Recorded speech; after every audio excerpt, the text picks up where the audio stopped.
Padre, Hijo y Espíritu Santo. Amén. Amén. Bueno, comenzamos este encuentro de hoy saludando a la Santísima Trinidad y vamos a pedir la intercesión del Espíritu Santo para que nos acompañe, nos ilumine, nos guíe, abra nuestro entendimiento y nos utilice a todos los que estamos acá para proclamar el mensaje que Dios quiere que nosotros proclamemos. Entonces, comenzamos con la oración del Espíritu Santo, todos. Ven, Espíritu Divino, manda tu luz desde el cielo, Padre amoroso del pobre, donen tus dones espléndido, luz que penetra las almas, fuente del mayor consuelo. Ven, dulce huésped del alma, descanso de nuestro esfuerzo, tregua en el duro trabajo, brisa en las horas de fuego, gozo que enjuga las lágrimas y reconforta en los duelos. Entra hasta el fondo del alma, divina luz, y enriquécenos. Mira el vacío del hombre si tú le faltas por dentro. Mira el poder del pecado cuando no envías tu aliento. Riega la tierra en sequía, sana el corazón enfermo, lava las manchas, infunde calor de vida en el hielo, doma el espíritu indómito, guía al que cuece el sendero, reparte tus 7 dones según la fe de tus siervos. Por tu bondad y tu gracia, dale al esfuerzo su mérito, salva al que busca salvarse y danos tu gozo eterno. Amén. Muchísimas gracias y buenas noches para todos. Entonces comenzamos nuestro encuentro con el estudio que venimos del Catecismo de la Iglesia Católica. Estamos en este momento, seguimos con el parágrafo 7, que corresponde a la caída. Esto va desde el numeral, comenzamos con el numeral 285. Entonces, leo un poco lo que es el numeral y luego hablamos sobre esto. Entonces, el apartado 285 dice: Dios es infinitamente bueno y todas sus obras son buenas. Sin embargo, nadie escapa a la experiencia del sufrimiento, de los males en la naturaleza que aparecen como ligados a los límites propios de las criaturas y sobre todo a la cuestión del mal moral. ¿De dónde viene el mal? Hay personas que de pronto piensan, no, Dios es bueno y es malo, ¿sí? Pero es más bueno que malo, entonces por eso es que Él creó el bien y creó el mal. No. Dios es infinitamente bueno y Él no creó el mal. San Agustín se hizo esa pregunta: ¿de dónde viene el mal? ¿Sí? Entonces es bueno preguntarse, porque uno muchas veces, digamos que cuando puede entrar en escrúpulos dice: ay, no, yo no debo ponerme a pensar, porque es que cuando uno se pone a pensar muchas veces de dónde viene el mal, uno llega a unos cuestionamientos que muchas veces lo pueden poner a dudar a uno y le pueden poner a tambalear la fe. Entonces, cuestionarse no está mal, porque San Agustín lo hizo. Pero hay que mirar cuál es la naturaleza de nuestro cuestionamiento. ¿Yo por qué me cuestiono si existe el mal? ¿Me cuestiono para cuestionar a Dios? ¿Me cuestiono simplemente desde el punto de vista intelectual, de que quiero saber todo? ¿O me cuestiono porque le pido esa luz al Espíritu Santo para tener esas respuestas y nunca dudar de esto que dice al comienzo del catecismo, de que Dios es infinitamente bueno y todo lo ha hecho bien? Existen diferentes formas de experimentar el mal. Entonces se nombra 3: el sufrimiento moral, el mal de naturaleza y el sufrimiento del pecado que yo cometo. Entonces, sufrimiento moral, el mal de naturaleza y el sufrimiento del pecado, que en sí lo dice este parágrafo del catecismo. Entonces, ¿a qué hace referencia el sufrimiento moral? El sufrimiento moral es que el hecho de que yo ame lleva implícito que sufra. Eso es el sufrimiento moral. El solo hecho de que yo ame, de por sí trae que yo sufra. ¿Entienden esta frase? ¿Sí? ¿Tienen de pronto ejemplos para clarificar a qué se refiere eso? Yo creo que el amor de una madre por un hijo. ¿Por qué el sufrimiento de una madre? Porque es que el verdadero amor es hasta que duele, hasta que se desgarre el corazón, ¿no? Y digamos que el amor más puro que existe en la tierra es de una madre por un hijo. Entonces, el amor es tan profundo que nos duele cualquier cosa por nuestros hijos, ¿no? Y el amor es totalmente perfecto, no cambia. Antes, entre más amor, más sufrimiento, ¿no? Ejemplo, cuando los hijos están enfermos, cuando se desvían de camino, cuando tienen vicios, cuando no quieren acercarse a Dios, entonces ahí ese amor se convierte en un desgarro de dolor terrible por el amor. La otra forma de experimentar el mal en el mundo es el mal de naturaleza. La enfermedad es como una forma, digamos que ese mal de naturaleza está ligado, por ejemplo, a las enfermedades, ¿sí? Entonces, Monseñor Munilla decía, las enfermedades son una forma en que nosotros logramos entender que no somos infinitos y que no somos eternos en esta tierra. Es de alguna forma la forma como entendemos que vamos a llegar a un fin aquí en esta tierra, que es la muerte, ¿sí? Entonces ese es el mal de naturaleza. Y está el sufrimiento por el pecado que yo cometo, ¿sí? Entonces esas son las tres formas en que experimentamos el mal. El pecado está presente en la historia del hombre. Sería vano intentar ignorarlo y dar a esta oscura realidad otros nombres. Para intentar comprender lo que es el pecado, es preciso, en primer lugar, reconocer el vínculo profundo del hombre con Dios, porque fuera de la relación, el mal del pecado no es desenmascarado en su verdadera identidad de rechazo y oposición a Dios. Efectivamente, el maligno, digamos que está presente en el mundo, ¿sí? Que él ha querido quitar del medio a quien nos ha redimido, que es Jesús, que es lo que vivimos en este momento nosotros en la sociedad. Nos quieren quitar a Dios, ¿sí? No nos permiten que en este momento nosotros, cuando queremos hablar de Dios, nos callen, y sobre todo a los católicos, en todos los medios nos callan. No hay que desconocer que el mal existe. No hay que desconocer que el mal tiene poder. Dios no permite que el mal, que el maligno nos tiente más allá de las fuerzas, más allá de lo que nosotros podemos soportar. Hay personas que tratan de enmascarar lo que es el pecado, ¿sí? Hay personas que dicen, no, es que eso no es pecado, es que eso fue un error que cometí, es que eso es una caída. Entonces él decía, hay una gran diferencia entre lo que es el error y una gran diferencia entre lo que es un error y lo que es el pecado.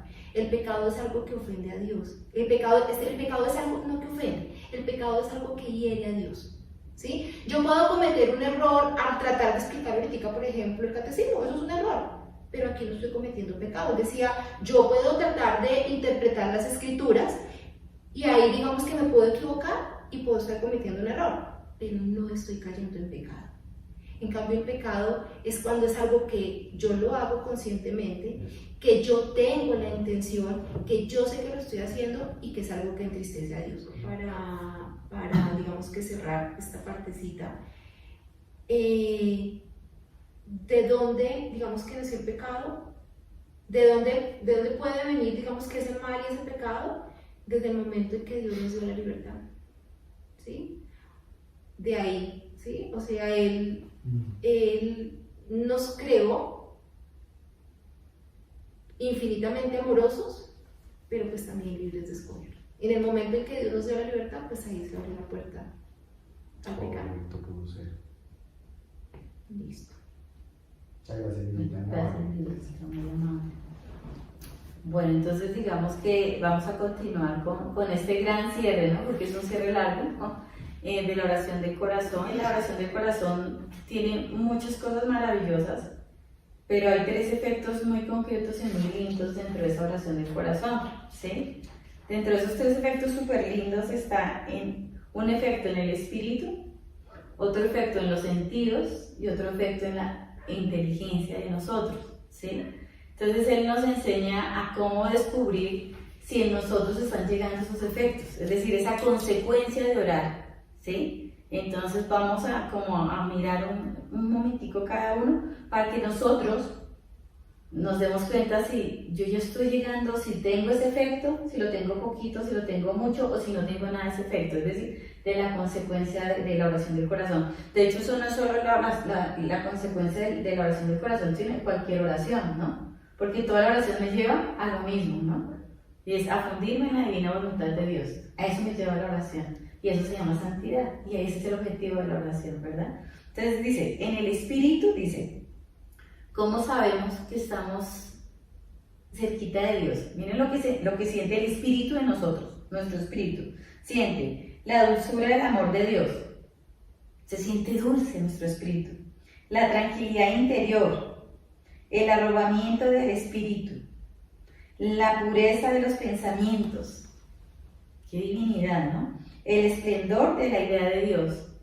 Con solo pensar en momentos en Dios, yo me puedo poner a llorar, me derrito, siento como un hormigueo, o sea, esas cosas las siente el alma, no el cuerpo, sino el alma, ¿sí? Es como, es que bueno, ¿cómo puedo explicar? Es como cuando tú sientes que el alma se va a estallar y que se sale y que no te cabe el amor más, bueno, no sé si se ha podido sentir, pero es más o menos algo así y es algo hermoso. Entonces digamos que es muy bonito tener esto presente para darnos cuenta cómo vamos en la oración, ¿no? Me parece muy lindo.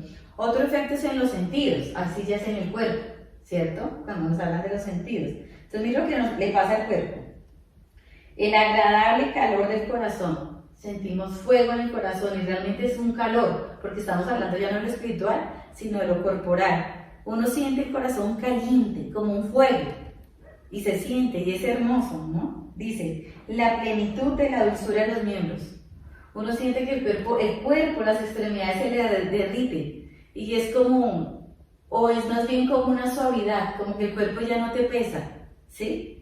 Y es algo hermoso, yo no sé si de pronto alguna vez se ha sentido eso, ¿no? Dice, el enternecimiento de gozo en el corazón. Todos nos volvemos hipersensibles. Y todo nos llega de una manera tan profunda en todas las partes del cuerpo, oler una flor.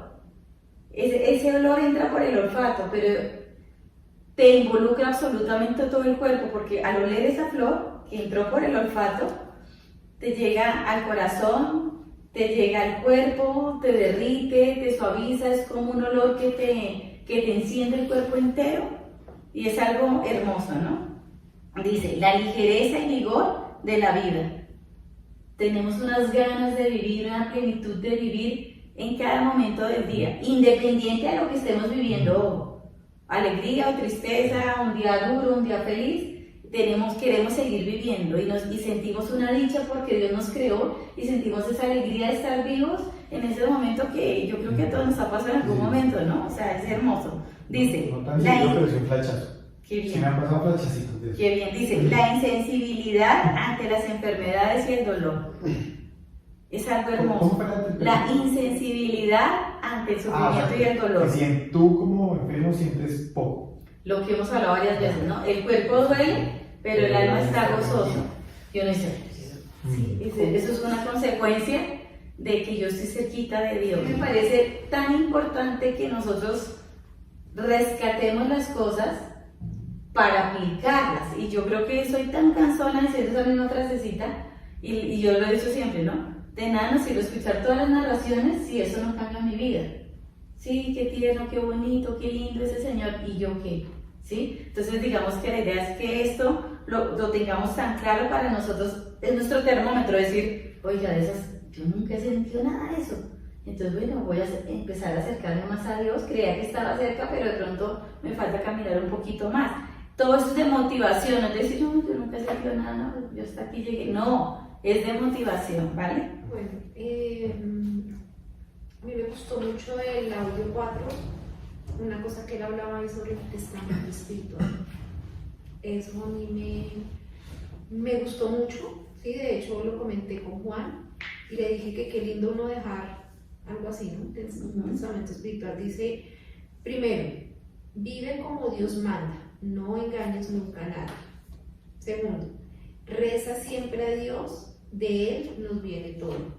Tercero, no pongas tus esperanzas sino en Dios, ve a misa, reza y lee la Biblia. Cuarto, acuérdate de nosotros, ya sea vivos o muertos, en tus oraciones. Y quinto, lo material que te deje, no lo gastes en cosas inútiles, pero tampoco seas avaro y ayuda al que necesita y a la iglesia de Dios.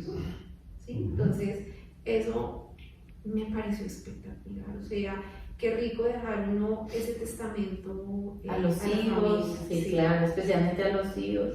Hermoso, ¿no? Hay otra cosa que es muy importante y que de pronto nosotros nos ha pasado orando, ¿cierto? Y es que aquí nos dan las recomendaciones de la importancia de no distraernos durante la oración, ¿sí? Y aquí aclaran algo muy, muy, muy bonito y es, no te distraigas ni a derecha ni a izquierda, ¿cierto? No te distraigas ni en cosas malas ni en cosas buenas, ¿sí? Entonces, por ejemplos muy reales que nos pueden ocurrir a nosotros, ¿no? Estamos haciendo un ejemplo, Santo Rosario, que es como las oraciones que uno más le cuesta concentrarse, ¿verdad? Entonces uno puede pensar, uno dice, no, pero yo en el Rosario no pienso en cosas pecaminosas, por ejemplo. Pienso en cosas buenas, como por ejemplo que tengo que hacer el almuerzo, que tengo que planchar la ropa, me acordé cuando estaba en la misa. Entonces uno dice, bueno, esas cosas pues no son malas, acordarme cuando estaba en el retiro de Maús, por ejemplo, acordándome cuando está en el Reino Christi, pues eso no es malo, porque te estás acordando de cosas, pues terminan siendo santas, ¿verdad? Pero resulta que el maligno es muy estratégico. Entonces, él, si ve que por izquierda, es decir, por las cosas malas no nos puede distraer, nos pone las cosas de derecha, es decir, las cosas buenas. ¿Y qué es lo que pasa? Que cuando nosotros perdemos la concentración, sea en cosas buenas o en cosas malas, estamos perdiendo la riqueza de la oración, porque recordemos que la oración es un diálogo. Entonces, cuando yo dejo de dialogar con todos mis sentidos, con Dios, pues no se está nutriendo esa conversación, obviamente, unilateralmente, ¿no? Unilateralmente, de nosotros hacia Dios. Entonces ahí nos dicen, oye, ten cuidado, trata y esfuérzate de ser consciente que cualquier pensamiento, bueno o malo, es malo cuando estés en oración. Hay algo muy bonito que nos dicen también, es el agradecimiento, ¿no? Volvernos almas agradecidas, ¿sí? Cuando nosotros empezamos a orar, sobre todo cuando empezamos un camino espiritual, somos almas pedigüeñas, por lo general. Pero ya cuando hemos tenido cierta madurez o cierto avance espiritual, ya sabemos que no es necesario ni siquiera pedir, porque Dios conoce nuestras necesidades. Obviamente el Evangelio dice, pidan y se les dará, busquen y hallaréis, golpeen y se les abrirá. Pero no es lo más importante. Lo más importante de una oración es glorificar y alabar a Dios. Eso es lo más importante. Lo segundo más importante es dar gracias. Y aquí en este audio se enfocan mucho en esa parte, en ser agradecidos. Y nos dicen cuáles son los beneficios del alma agradecida. Que Dios lo paga con creces, ¿sí? Estar todos los días en un acto de agradecimiento, con cosas simples, cotidianas. Pude tanquear mi carro, gracias Señor porque acabé de tanquear. Llegué a mi casa sano y salvo, gracias Señor porque llegué, ¿sí? Me pude bañar, gracias Señor porque tuve agua para bañarme. Así uno diga, entonces cosas tan bobas, o sea, que en cada detalle esté nuestro acto de agradecimiento y veamos a Dios agradeciendo todos los días. ¿Qué pasa con eso? Que eso nos hace piadosos. Es un don del Espíritu Santo, el don de la piedad. Eso nos hace piadosos. Y habíamos hablado anteriormente que ese don de piedad es el don de querer estar con Dios. Como ese imán de querer estar con Dios. Y como yo quiero estar con Dios, en todo lado veo a Dios. Y el empezar a ser almas agradecidas nos va regalando ese don de piedad. El que ha llegado a la oración y al verdadero amor, ojo con esto, el que ha llegado a la oración y al verdadero amor, no distingue al justo del pecador. Pero decimos, pero ¿cómo así? Escuchemos.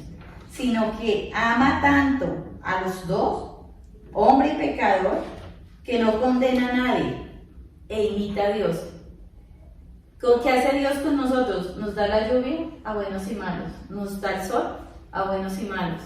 Él no discrimina, dice, aquí los que sí me siguen el sol y a ustedes tinieblas, no. En cambio nosotros, los seres humanos, cuando no estamos enamorados de Dios, entonces sí tenemos ese ojo y ese dedo señalador de decir, uy, miren este. O sea, nosotros tenemos intrínsecamente una capacidad para señalar el mal y para señalar el bien. Y por lo general, por ese ego que tenemos, nos creemos mejores siempre que los demás, o por lo menos con la mayoría de la gente, ¿sí? Uy, mire, es como, mire, en cambio yo, lo podemos hacer inconsciente y conscientemente en muchas ocasiones, ¿no? Es como ese instinto de creernos superiores en todo, ¿sí? Y así no lo sepa, como que aparento, que sí sé, que puedo, que soy capaz, que no soy tan mala, que no peco tanto, que, o sea, como que hay algo adentro que me quiero tener como una careta, ¿cierto? En cambio aquí dice, el que realmente está tan cerquita de Dios, ama al pecador y ama al bueno. Y no señala, sino que se compadece, ¿no? Entonces volvemos a ese amor maternal, ¿no? En este audio hablaban del Padre Nuestro y decían cosas, digamos que hablaban de las primeras partes del Padre Nuestro, cómo de pronto lo veían unas personas y cómo lo veían otras, digamos que ya a nivel más profundo, más. Entonces yo tomé aquí notas de algunas partecitas del Padre Nuestro. Entonces, por ejemplo, la primera parte, Padre Nuestro que estás en los cielos. Entonces, por un lado es amar fraternalmente a nuestro prójimo por ser todos hijos del mismo Padre, que tú decías, ¿sí? O también, digamos que se entiende como, digamos que a nivel más profundo es, dicen que los padres, digamos que cuando él nombraba que había unos padres que habían escrito un libro, que ellos lo tomaban con más profundidad, dice que es una frase más espiritual y dice que lo que hay que hacer en ese momento cuando decimos Padre nuestro que estás en el cielo es levantar el espíritu hacia el Padre Celestial y recordar nuestra obligación de estar siempre en presencia de Dios, que es la oración del corazón, ¿no? Y ese es el don de piedad, a fin de cuentas es llegar al don de la piedad, ¿no? O sea, estar unida siempre a Dios y no querer separarme de Dios, ese es el don de piedad que a mí me gusta explicar de esa manera más sencilla. Y ese es o sea, haciendo esa oración, como lo está diciendo Mireya, es una manera muy fácil y muy rápida de buscar, de obtener ese don. Sí, entonces, pues, digamos que chévere cuando digamos el Padre Nuestro, pues sí, está bien decir, bueno, reconocer que Él es el Padre, pero pues qué rico llegar en algún momento a eso, ¿no? Bueno, a reconocer y estar en contacto todo el tiempo con Él. La segunda parte, santificado sea tu nombre. Entonces, por un lado es que no debemos invocar en vano el nombre de Dios, porque es santo. Pero por otro lado, digamos que a nivel más profundo para los padres es la petición de la oración del corazón, es decir, que para que el nombre de Dios sea santificado es preciso que se grabe en el corazón y que la oración perpetua santifique e ilumine todos los sentimientos y todas las fuerzas del alma. Eso es santificado sea tu nombre, ¿sí? Lo tercero, venga a nosotros tu reino, es que venga a nuestros corazones la paz interior, el descanso y la alegría del espíritu. Y cuarto, el pan nuestro de cada día danos hoy, por un lado, pues que son las cosas espirituales, las cosas materiales, todo lo que necesitamos corporalmente para vivir. Pero por otro lado, ese pan de cada día es el pan celestial que alimenta nuestra alma, es decir, la oración del corazón y una unión constante con Dios. Bueno, yo creo que podemos hacer la oración de cierre. Gracias por esta oración, por todo lo que aprendimos por medio de la oración y siempre permanecer unidos en la gracia del Señor. La oración nos ayuda, nos calma, nos reconforta y nos sostiene cada día. Amén. Amén. Padre nuestro que estás en el cielo, santificado sea tu nombre. Venga a nosotros tu reino. Hágase tu voluntad en la tierra como en el cielo. Danos hoy nuestro pan de cada día. Perdona nuestras ofensas, como también nosotros perdonamos a los que nos ofenden. No nos dejes caer Caer en en tentación tentación y y líbranos del mal. Amén. Dios te salve María, llena eres de gracia, el Señor es contigo. Bendita tú eres entre todas las mujeres, y bendito es el fruto de tu vientre Jesús. Santa María, Madre de Dios, ruega por nosotros pecadores, ahora y en la hora de nuestra muerte. Amén. Gloria al Padre, al Hijo y al Espíritu Santo. como era en el principio, ahora y siempre, por los siglos de los siglos. Amén. En nombre del Padre, del Hijo. del Espíritu Santo.